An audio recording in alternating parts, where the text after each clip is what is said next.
Lanjutannya ya, nomor 6. Proton yang bermuatan plus 1,6 kali 10 pangkat min 19 kolom mula-mula diam di plat positif. Medan listrik sebesar 10 Newton per kolom di antara dua plat berarah ke kanan. Jarak antara kedua plat adalah 10 meter. Masa proton segini. Berapakah gaya kolom yang bekerja pada proton ketika bergerak? Percepatan proton ketika bergerak, kecepatan proton pada saat menabrak plat negatif.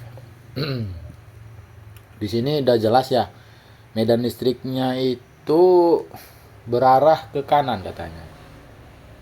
Iya kan, ini kan ke kanan. Gimana kan? Kalau medan listrik ke kanan, artinya dia akan menjauhi muatan positif, plat positif. Jadi arah medannya seperti ini, akan ke kanan katanya ya. Misalnya gini, adalah medan ke kanan. Jadi yang kiri dan yang kanan itu platnya bermuatan apa? Nah, ini penting nih.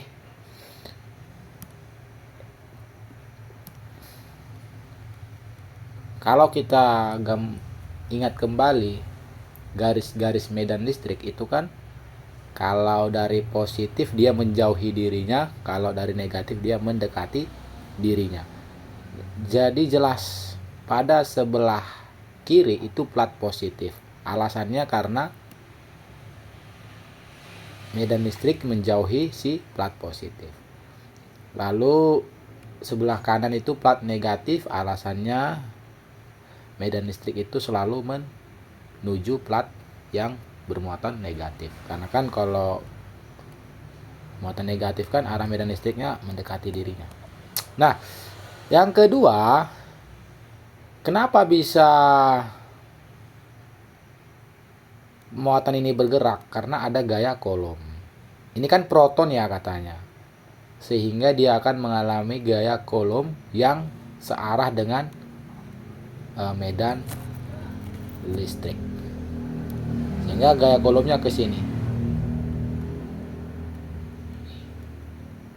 Di mana gaya kolom yang dialami proton itu kan asalnya dari medan listrik ya. Besarnya adalah muatan si proton dikali medan listrik luar itu.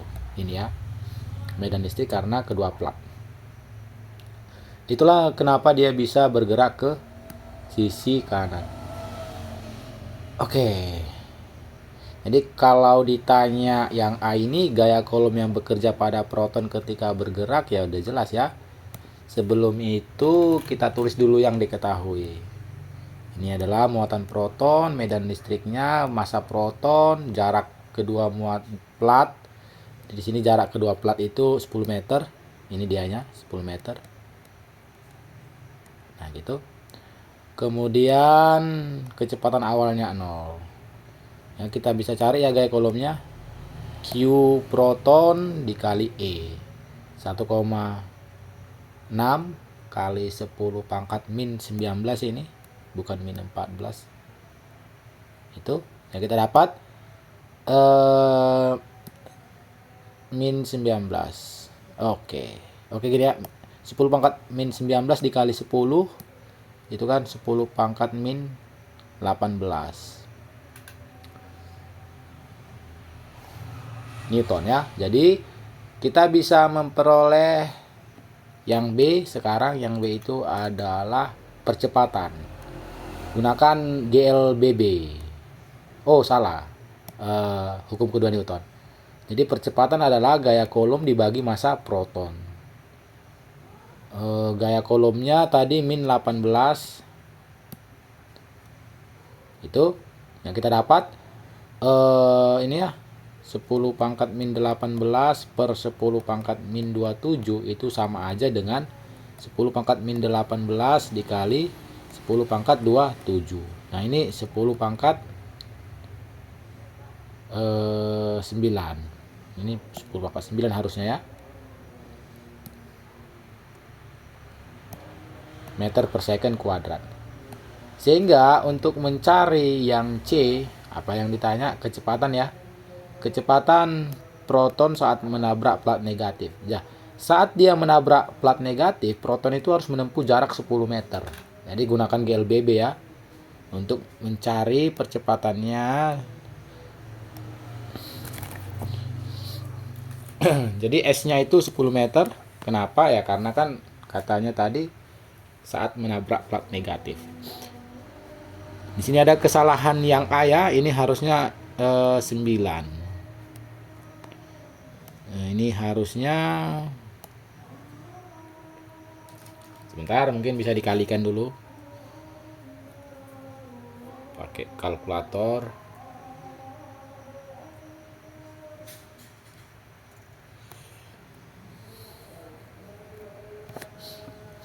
Aduh. Di 2 kali 9,58 dikali 10 pangkat 9 dikali 10. Nah, ini 10 pangkat 11. Jadi ini 11. Sehingga kalau kita akarin 1,916 kali 10 pangkat 11. Ini 10 pangkat 5. Oke. Meter per second. Nah, ini 0 ya. Kecepatan awalnya 0 karena memang awal mula protonnya diam. Seperti itu. Lanjut, nomor 7.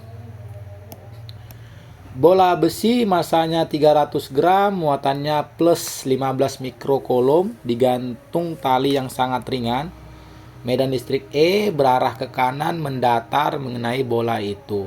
Maka dalam keadaan seimbang, artinya bolanya nggak bergerak, tali membentuk sudut 60 derajat terhadap vertikal. Hitunglah ini ya 60 derajat. Berapakah besar tegangan tali saat seimbang? Berapakah besar medan listriknya? Oke, jadi di sini kita gambarkan dulu gaya-gaya yang bekerja pada bolanya ya. Dimana bolanya itu memiliki massa karena dia adalah 300 gram tadi masanya ya. Seperti ini, jadi ada gaya beratnya mg. Yang kedua, ini ada tali ke arah kiri atas. Jadi dia mengalami tegangan tali ke arah kiri atas juga.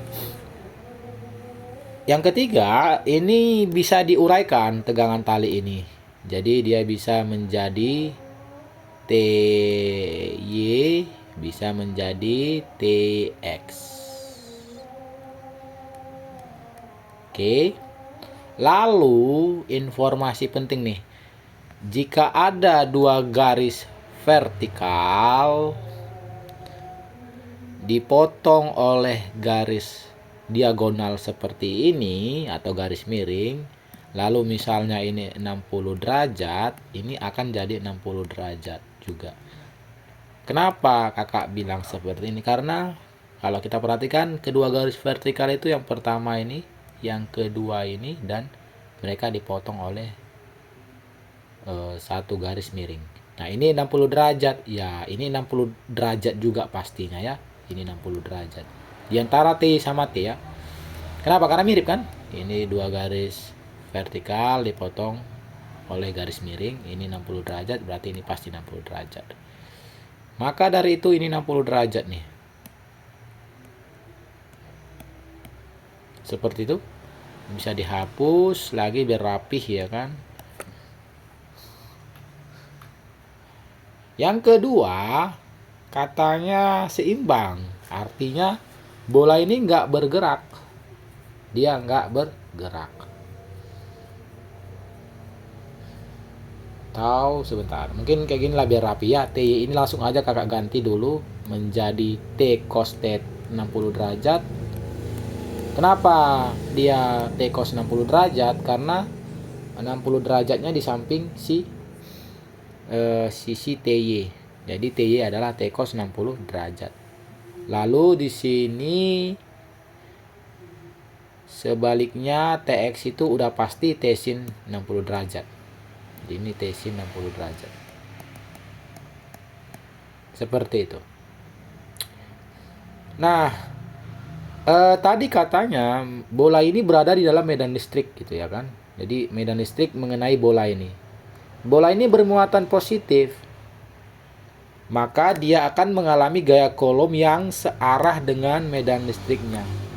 Karena medan listriknya ke kanan, maka gaya Coulomb-nya akan ke kanan. Seperti ini.